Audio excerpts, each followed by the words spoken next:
Hola Dira, ¿cómo estáis? Bien, bien, gracias. Oye, ¿sabéis que tengo una duda? ¿Mm? Porque a mí la ciencia es la que me explica todo lo que yo creo, po, Ujú. pero no explica a Dios, po. Mm. Entonces, ¿quiere decir que no tengo que creer en Dios? No necesariamente, porque la ciencia apunta solamente a una herramienta operativa de la naturaleza. La ciencia utiliza un lenguaje descriptivo de la realidad. Nos puede describir procesos, puede definir y ser futurista en el sentido de que puede utilizar mecanismos para poder saber y predecir las cosas que pueden ocurrir en el futuro, ¿sí? Pero Eh, entonces, ¿yo solamente debería utilizar la ciencia para mis creencias o igual puedo ir un poco más allá? ¿Cómo? no necesitamos obviamente ir mucho más allá. Por ejemplo, la ciencia utiliza el lenguaje matemático para describir la realidad. Pero la matemática, ¿quién me podría decir cuál es la composición química de la matemática o de los números? ¿Quién me ha podido demostrar que el 3 existe en un laboratorio? Nadie. Solamente son universales que están en la razón humana, y eso nos indica de que hay una realidad que es intangible, que está más allá de lo medible, observable y repetible. Ahora bien, el lenguaje matemático puede ser utilizado para la ciencia, pero la ciencia presupone a las matemáticas. Por lo tanto, la misma ciencia presupone cosas que hoy en día la misma ciencia dice que no existen. Por ejemplo, un científico presupone la conciencia, un científico presupone las leyes universales que están perfectamente ordenadas en la naturaleza. Por lo tanto, si uno dice no existe un ordenador del universo, no existe un diseñador del universo, pero al mismo tiempo estoy utilizando leyes que están ordenando el universo, leyes que ordenan y que han sido puestas ahí, es un poco incoherente. Decir que solamente aquello que puedo demostrar en un laboratorio es ciencia es una contradicción, porque la ciencia, por ejemplo, no puede demostrar los valores morales, objetivos, la matemática. Como decía, la ciencia presupone la matemática, no puede desarrollar o describir los valores estéticos, la belleza, la bondad, la verdad. Y finalmente la ciencia no puede explicar la ciencia misma, porque, por ejemplo, en la teoría de la relatividad, toda la teoría se basa en que la luz viaja en una misma velocidad de un punto A a un punto B, pero eso no ha podido ser demostrado con exactitud en un laboratorio. Solamente aceptamos eso para que la teoría tenga un valor y podamos trabajar sobre esa ley. Pero entonces, deberían demostrar, digamos, los científicos que no existe Dios realmente, o eso es posible. Esa duda tengo yo. No, la ciencia en sí no puede demostrar que Dios no existe, ni tampoco por sí sola puede demostrar que sí existe. Como decía, la ciencia solo utiliza un lenguaje descriptivo. Puede ver las huellas de las cosas que están en el universo, pero no puede describirnos por qué eso está ahí. No puede decirnos cuál es el fundamento de que las leyes estén ahí. Eso pertenece al lenguaje prescriptivo del por qué las cosas están como están. Entonces, el significado de las cosas son filosóficas. Hoy en día, mucha gente cree que decir que solo el universo existe es ciencia. Pero eso no es ciencia, eso es una conclusión filosófica de la ciencia, específicamente el naturalismo. Entonces, de antemano presupone una filosofía que la trae desde su casa, que al momento de tener conclusiones científicas dice, este experimento nos demostró que era lo que yo ya venía pensando desde mi casa. ¿No? En cambio, cuando uno se pone a ver que todas las leyes apuntan hacia una inteligencia ordenadora, entonces puedo sacar otras conclusiones. Como existe un diseñador inteligente, existe un ordenador del universo, porque si hay leyes existe una voluntad que está por detrás, y si existe una voluntad, solamente la supraconciencia o la conciencia tiene voluntad. La materia inerte y muerta no tiene voluntad. Solo lo consciente tiene voluntad. Por lo tanto, si existen leyes perfectas, constantes, inamovibles en el universo que permiten la vida, ¿Mm? Por ejemplo, la constante gravitacional, si uno mueve 1 milímetro la constante gravitacional, toda la vida que está en el universo es imposible. Por lo tanto, es altamente improbable que la vida exista en el universo. Ahora, si esa improbabilidad ¿ah? permite que la vida inteligente exista, eso quiere decir de que está puesto ahí con una exquisitez metafísica inconcebible. Y en ese sentido, lo que tú me comentas a veces, esto de la vida viene de la vida. Exacto. Uno solamente puede llegar a la conclusión racional de que la vida proviene de la vida, ¿no?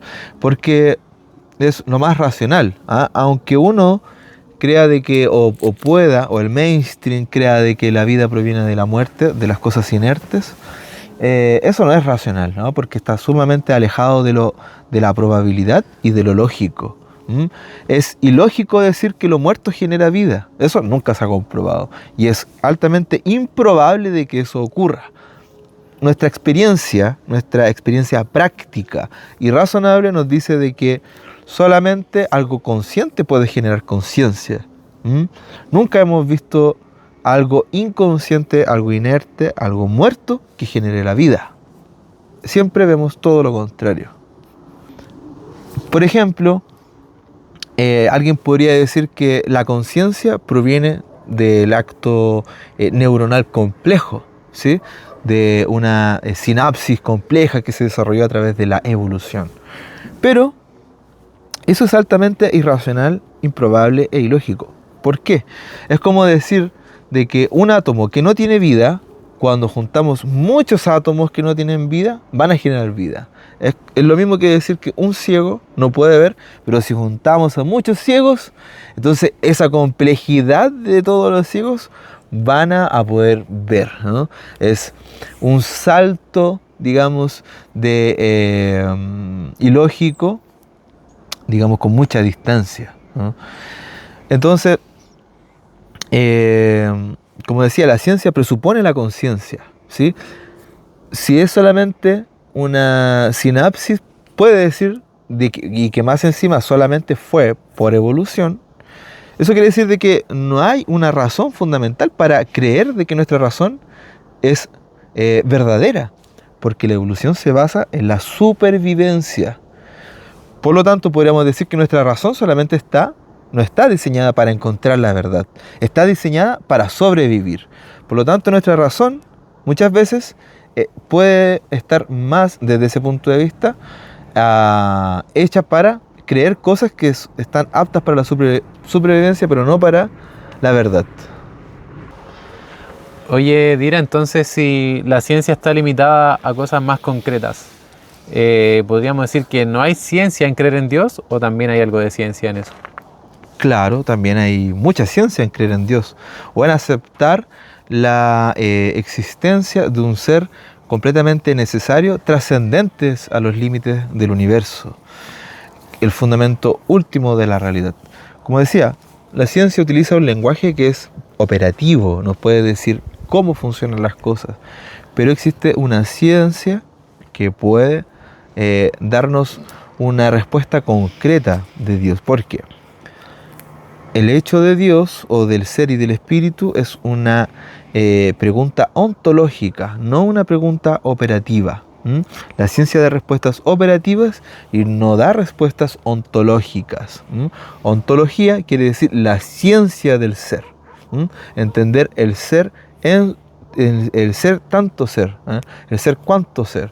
Entonces, para eso nos ayuda la filosofía, la metafísica y en última instancia la teología, que ayudan a través de una voluntad superior a elevar la razón para poder entender los fundamentos últimos de la realidad. Oye, y así podemos Dira, llegar al entendimiento de Dios. Oye, Dira, y entonces como algo así como una tarea para la casa, ¿tú crees que habría como algún prerequisito para poder creer en Dios? Bueno, podríamos decir que un solo prerequisito es tan solo un poco de humildad, porque eso va a permitir de que salgamos de la caja en la que vivimos, donde creemos que solo con la razón humana podemos entender todo, ¿no? Como dice Peter Atkins, es un científico ateo muy famoso, dice, la ciencia puede saber todo, pero la ciencia utiliza la razón y los sentidos, que son imperfectos, son limitados y son finitos. Por lo tanto, si queremos entender el fundamento último, que es ilimitado, es perfecto y es infinito, necesitamos un poco de humildad para aceptar nuestra condición humana, nuestra condición epistemológica, y desde ahí poder estudiar las herramientas que la filosofía, la metafísica, la teología y la ontología nos dan para poder llegar a esas conclusiones superiores. Oye, Dira, entonces, ¿por qué yo tendría que hacer un ejercicio así? Si quisiera, ¿de qué me va a servir, digamos? Eso nos va a servir de mucho, va a aliviar mucho nuestra existencia, porque un universo ciego, sin significado, sin propósito y sin dirección, es solamente un universo muerto que está destinado al incendio cósmico, ¿no? Que no le da sentido a nada en la existencia. En cambio, cuando nosotros entendemos de que existe un fundamento último, toda la existencia ya no descansa sobre nuestros hombros, sino que descansa en un fundamento. Y ese fundamento nos da el sostén para que nosotros podamos vivir nuestra vida con un sentido perfecto. Bueno, Dira, entonces, muchas gracias por las explicaciones, pero no me queda tan claro esto de el sentido de la vida, ¿cachai? Me gustaría aclarar esa parte y de repente que la tarea sea algún ejercicio pequeñito que yo pueda replicar para darle ese sentido.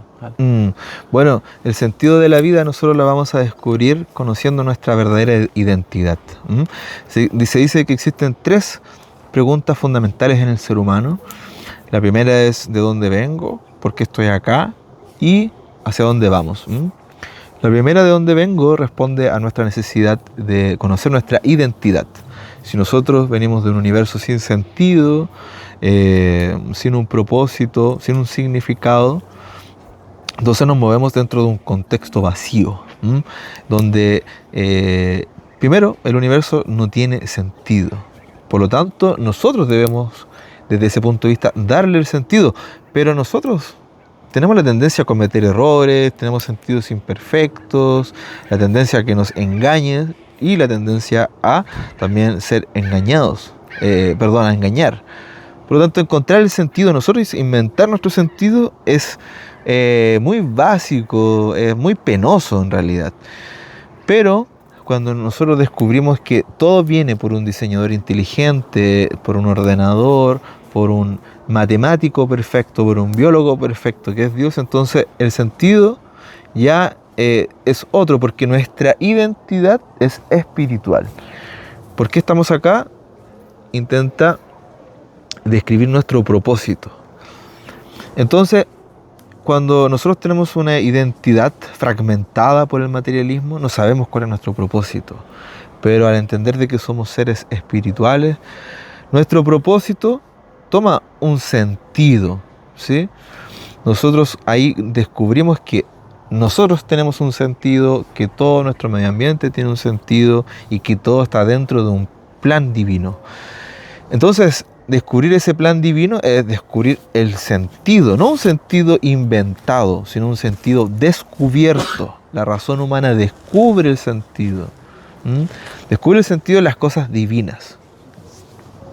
Entonces, vamos a encontrar, no tan solo inventar un sentido, sino que encontrar, descubrir el sentido, el propósito de nuestra vida, porque el hacia dónde vamos responde al sentido de esperanza. Entonces, si venimos de un universo vacío, vacío de intención, vacío de significado, vacío de propósito, no tenemos ningún sentido de esperanza. Toda nuestra esperanza está en ideologías políticas, que son creadas para engañar al ser humano, y en el consumismo basado en el placer de los sentidos, y que al fin y al cabo generan frustración. Por lo tanto, si no tenemos ese sentido de esperanza en algo superior, en la trascendencia, siempre vamos a estar deprimidos, siempre. Entonces, encontrar el sentido es encontrar nuestra verdadera identidad y entender de que existe un mundo superior donde tenemos que anclar nuestra conciencia, nuestra inteligencia para poder hacer que descienda la esperanza a nuestras vidas y poder ver a esa inteligencia en todo. Bueno, sabiendo todas estas cosas a grandes rasgos, mi invitación es a profundizar en estas temáticas, a no quedarse con lo que solo nos enseñan en las universidades o las escuelas, ir más allá, ver cuál ha sido el conocimiento vetado, incluso por esta sociedad, cuáles son las palabras sagradas que ya no podemos decir y cuáles son las cosas que sí solamente podemos decir. Ser verdaderos rebeldes consiste en descubrir el fundamento último de la existencia y, estudiarlas, compartir con sus amigos, discutir de una manera sana y así poder encontrar la verdadera realización de la rebeldía, que es ser feliz en un mundo hostil.